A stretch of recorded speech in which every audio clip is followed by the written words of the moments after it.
Okay, so I'm gonna do some mixed media things. I have this junk mail from Anthem because apparently their um, mailer robot is just lonely, and no matter how many times I tell them to put paperless whatever, they send me paper. So a great way to deal with this is to just make it into art. Of course, I could be like a normal person and draw on this or whatever, but since it has like clearly sensitive whatever, I need to really destroy this. So there will be some definite uses of water, paints, etc. So you'll see that in my video today. I'll be using. I have watercolor paper. I don't know the details. Let me look. So it's a 140 pound weight. It's 8 by 10, and it is 100% cotton paper. So it's going to absorb all those nice mediums that I'm going to be using just great. So yeah, so in the video today you'll just be seeing me like destroying some junk mail, and I've gotten some other like paper as our lady Kim over at TaterEyes Sassmouth calls them giblets. I giggle every time she says that. So I'll be using some supposed giblets to create our work of art. That's what you'll be seeing in the video. I hope that you enjoy. If you have any questions or anything that you'd like to know about what's going on, please ask. Let me know. You can either let me know in the comments below, or you can join us in the conversation at the Lady Skhi Creations Facebook group page, or we're also on Instagram, Lady Skhi Creations. That's where we tend to get a lot more conversation going. So over on Instagram. So yeah, wherever you join us, please do join us and join the conversation. Share your art, share what you've learned and what you do. We'd love to see it, and enjoy the creation of today's work. Thank you.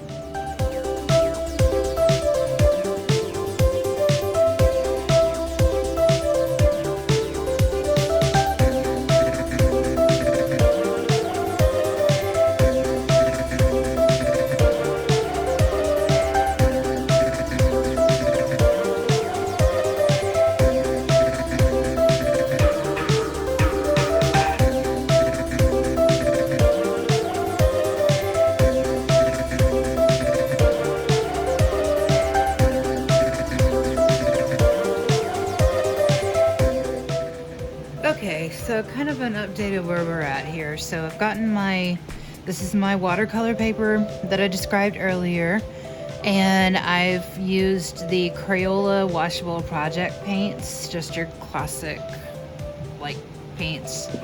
This is what the box looks like if you're gonna go out and buy yourself some. They're really great.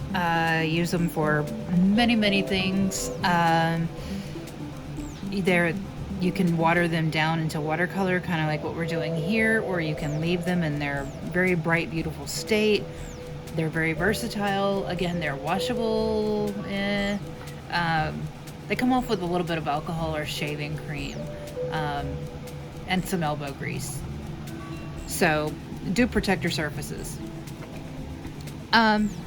So what I did, you saw in the video, I kind of started it and then I was like, oh, maybe I should put that in the video. But I poured out what I was going to use, and I got a little overzealous with my red here, so I'm going to scrape some of that off. But I poured out what I was going to use, and then I've used just a regular paintbrush. Grab any paintbrush you're comfortable with, and then just a little bit of water, and I've just kind of gone through and just blended in those colors. And I'm almost at a stopping point where I need to change my water because I'm about to cross my yellow line, and I don't want my red and my orange to get all nasty and muddy with this green and blue. So I always change out my water before I go into my reds and oranges after I've been doing greens and blues because I don't want things to get muddy. Because you see, like right here, I messed up and I got a little bit of green into that orange and how muddy that looks. I just don't want the whole thing to look that nasty and muddy. And it'll give this green a little bit of time to dry before that point. So that's kind of where we're at this juncture. I'm still just kind of kerfluffing. And I probably should stop, but you know how it is. You just keep going because whatever. So I just kind of wanted to give you an update of as to where we are in this process and what I've done so far. So I'm going to go change this water out. Actually, I probably just will get new water and leave this water alone. Well, nope, because it's got orange in it now. Ha! Thanks, Skhi. Alright, so anyway, I'm going to change this water out, clean this paintbrush because maintenance of your supplies are, you know, important. And then I'm going to scrape off that red. I don't know if I'm going to record that or not. I might record it on, yeah, I might record it, I might not. But anyway, that's where we are at this point. And so, yeah.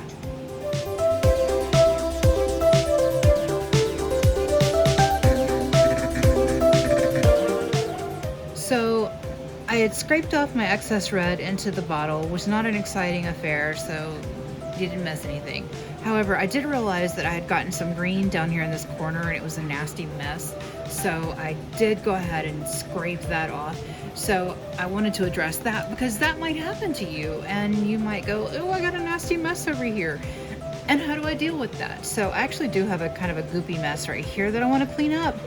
I actually kind of don't want to clean up, but I'm going to clean it up anyway because that's just how we roll. So I'm going to use a palette knife. You can use a butter knife or whatever you have available to you, just to kind of lightly scratch off that paint. What I'm actually doing is I'm not just scratching off the paint, I'm scratching down to the very next layer of the paper so that I have a nice new surface to start from. And I'm just going to peel away that surface. And I don't really care that if it goes way down there because when I blend it, it'll all blend out. So if you happen to mess up or, you know, just decide you don't like it or whatever, it's okay. These things happen. You can scrape it off, start all over. You can fix this. Your erasers, your removal tools, these are your friends and they're here to help you. So don't be afraid to use them if we need to use them. It's okay. You're still an artist even when you have to use your eraser. So I've got a little towel here I'm gonna kind of wipe my finger on because I don't want to accidentally get that orange paint on me again, and yeah, just it can get really messy. So just keep cleaning tools handy. All right, so I think that I think I maybe blocked the light. Yes, I did. All right. So as you can see, I removed that nasty goopy orange green mixture that got there. And then I've removed where I had that green get in where I want this red. So I will continue on with what I was doing before with blending. I've got new water, which I was trying to show you in my little like video, whatever. Anyway, so I got new water, and because I've crossed my yellow line and I don't want green and blue in with my beautiful reds and oranges, so new water, and we shall continue forth. Tally ho.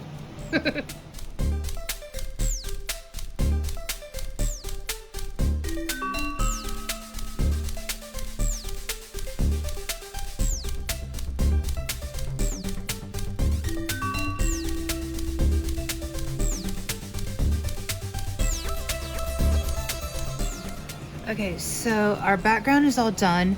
So our next step is going to be, we're going to clean up our paint area, and then we're going to start tearing up our paper for our additional layers that we're going to be adding to our work.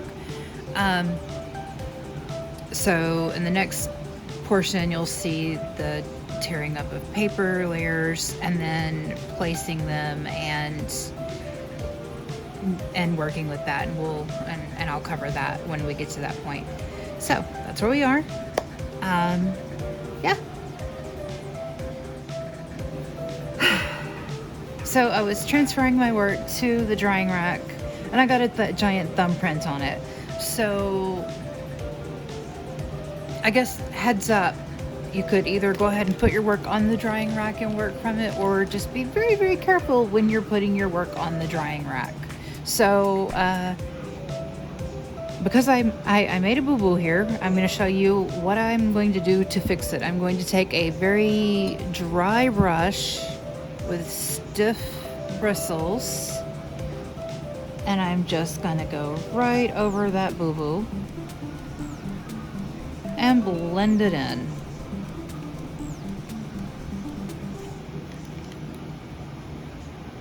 I'm being very careful not to touch any more other wet parts.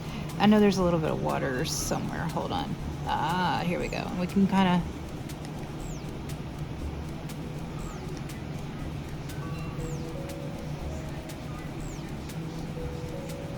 there we go. See? And we just fixed the boo-boo that I made. So if you make a boo-boo, it's okay. Not the end of the world. It can be fixed. It's very stiff, dry brush right over where you were working, and just blend it out. It's gonna be okay. You can take some wet paint from somewhere else, just like so, and just see, no problem. And it's just added a new character to your work. So now that's done, I can move it to get ready to dry. Okay, so I'm going to title this segment Giblet Time, after my dear friend Kim over at TaterEyes Sassmouth. Go check her out, guys. I absolutely adore her. She's a lifelong friend and I love her so much, so go give her some love. Anyway, so giblet time. I have a bubble mailer here that I'm in the purpose of upcycling. So I'm going to stuff my giblets into here so they're not like all over the town and whatever, because it's Georgia, it's hot, and I have the fan on. And then I have my weights here to hold down anything that I'm working on, so it's not also going to be blown all over the planet. So that's kind of what you're going to see going in and out of the frame. And then I've got my stack of things that I'm going to be destroying, some junk mail and some other things, and creating, as our dear Kim says, giblets. So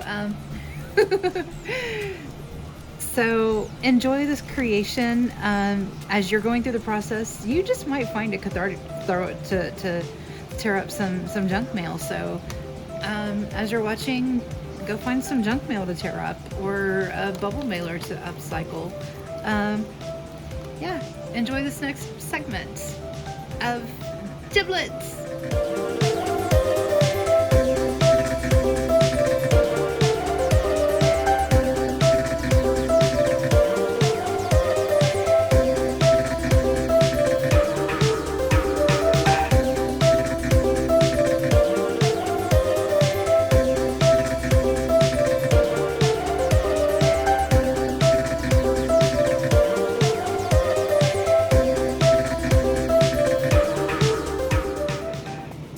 Making a talkie. So we've made our giblet bag. I'm just gonna call it that because that's, yeah. So our bag of torn up pieces that we're going to use to make our paper mache or Whatever else we might need that we might need tiny pieces for, we will find in this bag, and we know that. So they're all in like one central location, and it has a nice lid that already sticks to itself. So yeah, that's a great solution for that. If you need torn up pieces for things, whatever, all good. So, and then I've also lightened my load on my giblet stack that I keep when I'm doing just different work. I'll just kind of add to this, and it's a homemade clipboard, cardboard, and a clamp, like an art clamp. So yeah, we're ready for our next process, and I'll see you at the blender. Okay, so on the workstation we have the blender. The blender setup we're using. You can find these like all over the place because nobody wants them anymore. So yeah, if you find a good working one, like hang on to it, clean it up. Like yeah, they're great for arts and crafts. So I've got my, I prefer hot water for this, but I understand, like, you know, how, you know, if you don't use hot water for whatever reason you have to not use hot water, we're good here. So I prefer hot water. That's just me.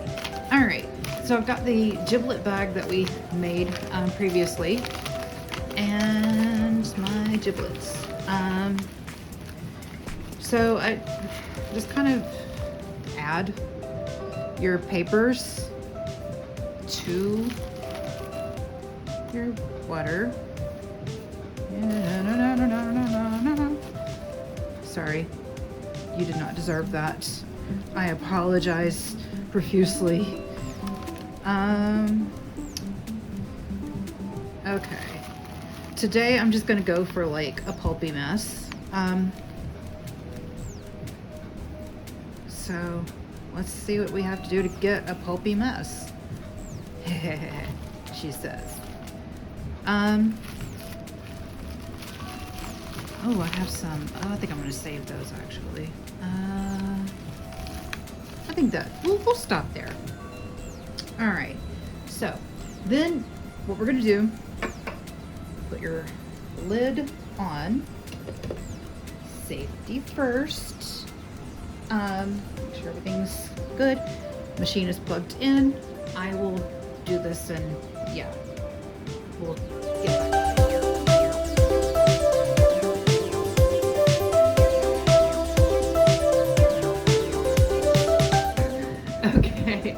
So, I added a little too much water on accident, and so I had to stop mid-process to drain off some water from my.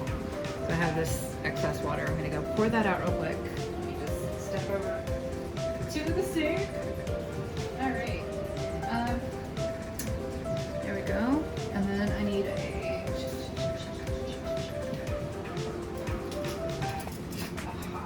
There we go.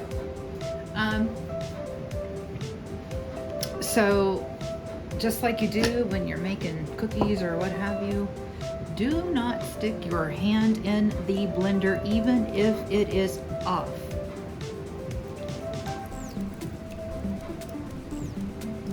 Just, oh, but don't tell thinking I can make this less of a mess. My bad. So, now that I have this nice blended soup, you can also create this without the blender. It just takes a lot more time. You just get in there and mush it up with your hands. But blenders do make it easier. Like I said, you can usually find a good one at like Goodwill, or maybe, you know, if you know somebody is moving and they're getting rid of all their crap. Those are always good options. Some people say that Facebook Marketplace, I talk about it like I think it's a myth. I do. People say Facebook Marketplace. I don't believe Facebook Marketplace is as great as everybody says it is. I just can't, like, in my head, cannot, like, put those two together. But anyway, if you've used Facebook Marketplace and it's worked out for you really, really well, like, please let me know your experience, because I'm, like, scared to death of it. It seems like I'm gonna get, like, you know, murdered by some weirdo. And to me, it's like, I feel that way about like the way my grandmother felt about Craigslist. So maybe, y'all, please prove me wrong, please. All right, now that was a weird trip into my psyche. So I have this mush that I'm going to probably strain off and drain some more. I don't know, I haven't decided yet. So while I didn't make that decision, you can contemplate, you know, how weird I am for not wanting to use Facebook Marketplace. And please tell me in the comments and everywhere else that I'm a complete Looney Tune for not using Facebook Marketplace. All right, so thank you for watching on how to make this paper mache like stuff. Yeah, so I'm gonna go to the next phase of this video. So I did decide to go ahead and drain off the excess water. I put it in a towel and squeezed out the water. Jesus. Okay, there we go. All right. So I drained off the excess water, putting it in a towel, squeezing out the extra water, and now I have this ball of paper pulp. And I didn't blend it too much because I wanted those big chunks of wording in those with the books, so that's going to become useful. And I'll be able to like just pull from this.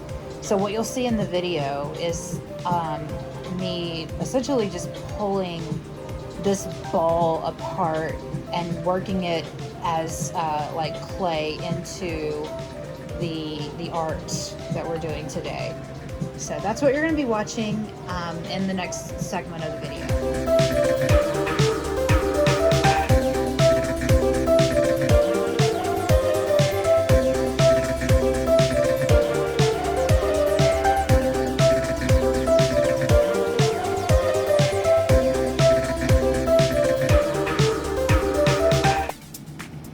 So you'll see this in the time lapse, I think, where I had to take my work off of my drying rack because I was going at it, and the drying rack was kind of bouncy. So there was that kind of interchange that you saw. But also, so kind of here's where we're at. We've got all the layers built up that we're going to add, so we kind of have an idea of what goes where. And so this has to dry, so now I have to put it back on the drying rack and let it dry, and it's going to take some time to do that, and then we can come into with carving and stuff like that. I'm going to go in and add a few more details probably after that, so we'll see kind of what the next part of the process looks like.